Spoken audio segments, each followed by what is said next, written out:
सूरज नाम का लड़का अपनी पढ़ाई के सिलसिले में घर से बाहर हॉस्टल में रहा करता था। वो अपनी पढ़ाई पोस्ट ग्रेजुएशन मतलब कि MA की पढ़ाई कर रहा था। उसकी उम्र लगभग 22 साल थी। वह अपने सहपाठियों के साथ अपने हॉस्टल में रहकर पढ़ाई किया करता था। उसे पढ़ाई की काफी ज्यादा चिंता रहती थी, क्योंकि वह एक मध्यम वर्ग से था जिसे पढ़ाने लिखाने के लिए उसके माता पिता बहुत ज्यादा मेहनत करके उसे हॉस्टल में रखकर पढ़ाई करवा रहा थे। ऐसे में वह अपने घर वालों को भी कभी धोखा नहीं देना चाहता था, क्योंकि वह जानता था कि उनके माता पिता मेहनत करके उसके लिए पढ़ाई के लिए पैसे का इंतजाम करते हैं। लेकिन जो होने वाला है वह तो होकर ही मानेगा। उसे अपने ही स्कूल कॉलेज में एक लड़की से बहुत ज्यादा प्यार हो जाता है और उस लड़की से तुरंत ही प्यार का इजहार कर देता है। प्यार का इजहार करने के बावजूद भी घोषल कुछ दिन का समय लेती है, क्योंकि वो उसके बारे में ज्यादा जानती भी नहीं थी। सूरज मन ही मन यह सोचकर खुश हो रहा था कि वो लड़की उसके प्यार को मान लेगी, लेकिन बाद में इसके विपरीत ही हुआ है। वो लड़की प्यार के लिए सोचने समझने के लिए कुछ दिन का समय मांगती है, लेकिन अगले दिन ही जब वह आती है और सूरज से मिलती है तो सूरज से कहती है कि आपसे एक बात करनी है अकेले में। वो लड़की सूरज को अकेले में ले जाकर कहती है कि मैंने बहुत सोचा समझा और इस नतीजे पर पहुंची हूँ कि मुझे आपसे किसी प्रकार का कोई प्यार नहीं है, इसलिए मैं आपके प्यार को नहीं कबूल कर सकती हूँ। जैसे ही सूरज लड़की की बात सुनता है वह धीरे से अपने कदम पीछे कर लेता है और चले जाता है। धीरे धीरे कुछ दिन बीत जाने के बाद सूरज के मन में उस लड़की को भूल जाता है। मतलब यह है कि सूरज उससे किसी तरह का कोई मतलब और कोई भी रिश्ता नाता भी नहीं रखता है।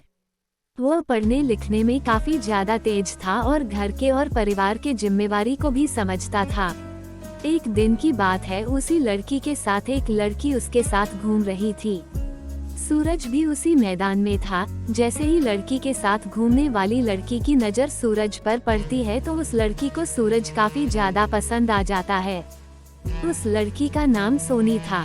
सोनी सूरज को देख कर अपने मन में ही मन प्यार करने लगी थी। ऐसे में सूरज को भी इस बात की जानकारी नहीं थी कि वो लड़की उसे बार बार घूर रही है। सोनी ने मन ही मन उसे अपना पति स्वीकार कर लिया था, क्योंकि सूरज भी देखने में काफी ज्यादा अच्छा लगता था। अलग ही सूरत है, अच्छे कपड़े नहीं पहने के बावजूद भी वो बहुत ज्यादा रोमांटिक और रोमांस से भरपूर लड़का देखने में लगता था। सोनी मन ही मन मुस्कुरा रही थी सूरज को देखकर, क्योंकि उन्हें यह पता था कि सूरज की उदासी को देखकर यह लगता है कि उसका कोई भी गर्लफ्रेंड नहीं है। सोनी उस कॉलेज में नहीं पढ़ती थी, दूसरी कॉलेज में पढ़ती थी। वह अपनी सहेली के साथ घूमने के लिए आई थी। प्रत्येक सप्ताह शनिवार को सूरज को देखने के लिए अपनी सहेली के साथ कॉलेज में आ जाया करती थी। इस बात की जानकारी सूरज को भी नहीं थी, लेकिन एक दिन मौका पाकर सोनी सूरज को प्यार भरी नजरों से देख ही रही थी कि सूरज ने उसे देखते हुए देख लिया था। सुरेश की नजर पड़ते ही अपनी नजरें नीचे कर लेती हैं और इधर उधर देखने लगती थी। फिर जैसे ही सूरज कहीं दूसरी जगह देखने लगता, सोनी फिर सूरज को टकाटक नजरों से देखने लगती थी। फिर उसके बाद सूरज ने उस लड़की को देखा तो वह लड़की सूरज को ही देख रही थी। जैसे ही सूरज देखता वह लड़की फिर अपनी नजर नीचे कर ली थी।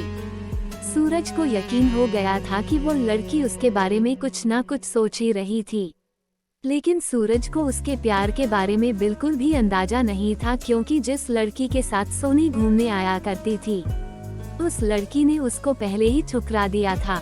कॉलेज से थोड़ी दूर एक वाटर पार्क था, जिसमें लोग अपनी मौज मस्ती के दिनों में छुट्टी के समय में समय निकालकर घूमने के लिए जाया करते थे। एक दिन जब सूरज वाटर पार्क में बेहद शांत और मन उदास होकर पानी को निहार रहा था तो उसी पार्क में सोनी दिख गई। दोनों एक दूसरे को वाटर पार्क में देखते हैं तो दोनों के मन काफी ज्यादा रोमांटिक होने लगते हैं। अब सोनी पानी नीचे हमें चली गई थी, फिर उसके बाद सूरज वाटर पार्क में मस्ती के लिए चला गया। पानी में नहाते नहाते हम दोनों एक दूसरे के करीब आ गए थे और पानी में ही दोनों एक दूसरे का प्यार का इजहार किया। दोनों ने दोनों के प्यार के समझ के साथ साथ उसे एक्सेप्ट भी किया। इस तरह दोनों के बीच बेइंतहा मोहब्बत शुरू हो गई।